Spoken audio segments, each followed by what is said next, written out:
Kata sifat bulan di sini digunakan bersamaan dengan sesuatu yang bercahaya. Seorang Muhammad. Sangatlah jelas Munir tidak berarti pantulan cahaya dalam ayat ini atau di ayat lainnya. Ia berarti bercahaya. Orang-orang pada masa Muhammad memahami bahwa bulan bercahaya dan mereka benar. Sama seperti pada masa Musa memahami bahwa matahari adalah cahaya terbesar dan bulan cahaya yang lebih redup dan mereka benar. Namun jika Anda memaksa, kata Arab nur dan bulan di sini berarti pantulan cahaya. Kemudian berdasarkan penggunaan dari kata-kata ini dalam Al-Quran, Muhammad menyerupai matahari dan Allah menyerupai bulan. Apakah Dr. Naik benar-benar ingin mengatakan bahwa Muhammad adalah sumber cahaya dan Allah hanyalah pantulannya? Mengapa hal yang disebut pernyataan ilmiah ini yang tak seorang muslim pun akan dukung jika dia memberi kajian yang salah tentang Al-Qurannya sendiri? Dalam sebuah dialog seperti malam ini sangatlah membuat pembahasan yang jujur hampir tidak mungkin. Mari kita lanjutkan. Dan kita melihat pada perputaran air. Beberapa pengarang Islam menyatakan bahwa Al-Quran menunjukkan pengetahuan prailmiah tentang perputaran air. Apakah perputaran air itu? Dalam slide ini Anda akan melihat 4 langkah. Langkah pertama adalah penguapan. Air mengalir dari laut dan bumi. Langkah kedua, ia menjadi awan. Langkah ketiga, ia menurunkan hujan. Dan keempat, hujan ini menyebabkan tanaman tumbuh. Semuanya terlihat maju ke depan, dan setiap orang tahu 2, 3, dan 4. Bahkan jika mereka tinggal di kota, mereka tahu bahwa awan muncul dan datang hujan, dan bunga mereka tumbuh. Namun bagaimana dengan langkah pertama? Penguapan. Kita tidak dapat melihatnya, sangatlah sulit. Dan Al-Quran tidak mempunyai langkah pertama.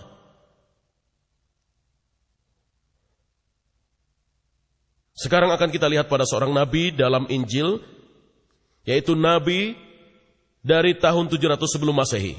Nabi Amos, dia menulis, dialah yang menciptakan Pleiades dan Orion, yang membuat kegelapan menjadi fajar dan senja malam menjadi gelap malam. Dan dia kemudian memanggil air dari lautan. Tahap pertama. Dan menaburkan mereka ke permukaan tanah. Tahap ketiga. Tuhan atau Yahweh adalah namanya. Dan nabi lainnya adalah Ayub. Surat 36 ayat 26-28. Setidaknya 1000 tahun sebelum Hijriah. Dia mengatakan, sesungguhnya Allah itu besar, tidak tercapai oleh pengetahuan kita. Jumlah tahunnya tidak dapat diselidiki. Tahap pertama dia menarik ke atas titik-titik air dan memekatkan kabut menjadi hujan. Itu adalah tahap ketiga. Dan kemudian awan disebutkan tahap kedua yang dicurahkan oleh mendung dan disiramkan ke atas banyak manusia. Jadi dalam Injil, tahap pertama yang sulit ini sudah ada di sana lebih dari ribuan tahun sebelum Al-Quran. Sekarang mari kita teruskan dan lihat pada pegunungan. Al-Quran memiliki lebih dari selusin ayat yang menyebutkan bahwa Tuhan menempatkan pegunungan secara tetap dan tidak bergeser. Dan dalam beberapa ayat ini pegunungan disebut baik sebagai anugerah bagi orang beriman atau peringatan bagi orang kafir. Satu contoh dapat ditemukan dalam surat Luqman, ayat 10-11 di mana satu di antara 5 pegunungan adalah peringatan. Dikatakan, dia menciptakan langit, katakan, dia menciptakan langit tanpa tiang yang kamu melihatnya, dan dia meletakkan di atas bumi. Gunung yang kokoh, rawasia, supaya tidak menggoyangkan kamu. Dalam Sang Nabi Al-Anbiya ayat 31, sebagai satu dari 7 peringatan kita baca, dan kami telah jadikan di bumi ini gunung-gunung yang kokoh, supaya bumi itu tidak goncang bersamamu, bersama mereka. Akhirnya dalam lebah An-Nahl surat 16 ayat 15 mengatakan bahwa dia telah menjadikan alga di bumi gunung yang kokoh, rawasia, supaya tidak menggoyangkan kamu. Kita lihat bahwa kemudian orang-orang beriman dan orang-orang kafir diberitahu bahwa Allah melakukan hal agung tersebut. Dia menancapkan pegunungan sehingga bumi tidak akan bergoyang secara dahsyat bersamanya. Maka dari itu harus kita tanyakan diri sendiri apa yang mereka ketahui.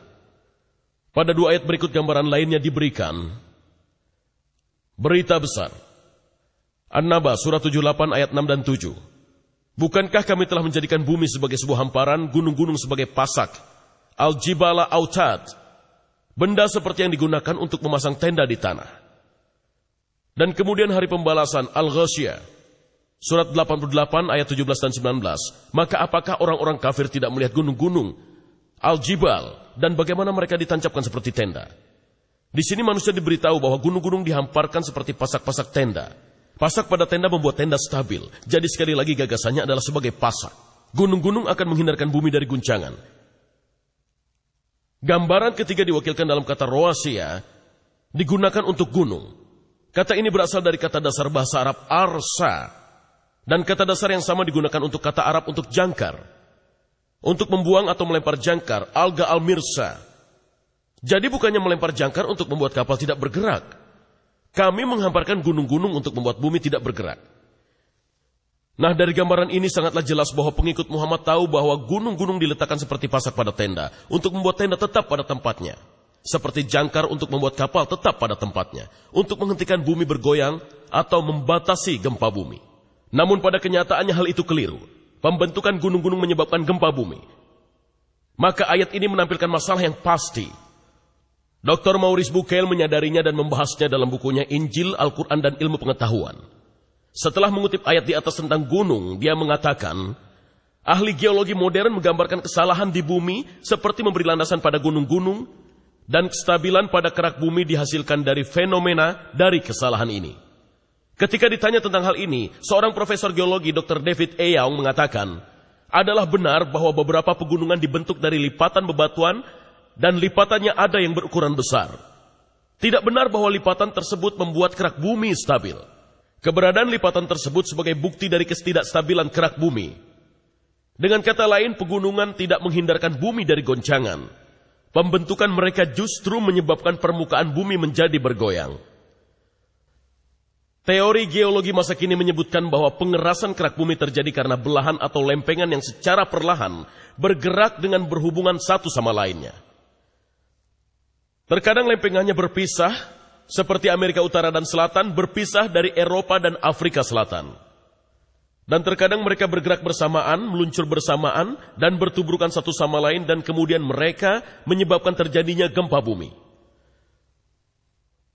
Sebuah contoh dari jenis pembentukan gunung ini ditemukan di Timur Tengah, tempat terjadinya migrasi bangsa Arab menuju Iran, yang menyebabkan jajaran Zigros di Iran.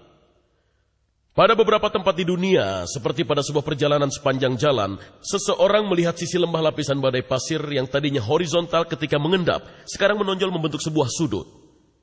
Sehingga sekarang dapat Anda lihat, lapisan badai pasir ini yang pada mulanya berbentuk horizontal, sekarang membentuk sudut 75 derajat. Mereka tertekan di sana oleh gempa bumi karena terbentuknya gunung-gunung. Terkadang lempengannya bertabrakan satu sama lain. Dan juga mulai meluncur. Selama masa ini, kekuatan besar terbentuk. Ketika kekuatan pergeserannya diatasi, bagian dari lempengannya yang menempel condong ke depan, menyebabkan sebuah gelombang kejut dari gempa tikaman, dan kemudian secara tiba-tiba ia menjadi dum seperti ini. Pada sebuah gempa bumi akhir-akhir ini, dihitung bahwa di Cocos Plate, Meksiko, tiba-tiba melompat ke depan sejauh 3 meter. Ya, jika kuda Anda tiba-tiba melompat sejauh 3 meter akan menjadi suatu bencana. Jenis lain dari gunung adalah yang terbentuk dari gunung berapi. Lava dan abu dari dalam bumi tersembur keluar dan membuat gundukan sampai sebuah gunung tinggi terbentuk, bahkan dari dasar laut. Dan kita dapat lihat jenis peristiwa ini dari gambar ini. Saya harap Anda dapat melihatnya. Tidak jelas ya.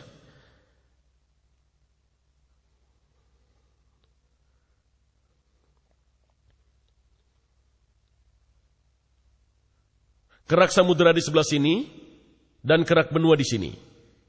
Dan kerak lautan bergeser ke bawah kerak benua, dan gunung-gunung ditemukan di sini. Ini adalah gunung berapi, dan ini adalah magma dari batuan-batuan. Naik ke atas melalui gunung berapi, dan ini adalah gunung berapi lainnya dengan magma yang sedang naik ke atas. Dan Anda lihat di sini, ini adalah bagaimana gempa bumi itu terjadi.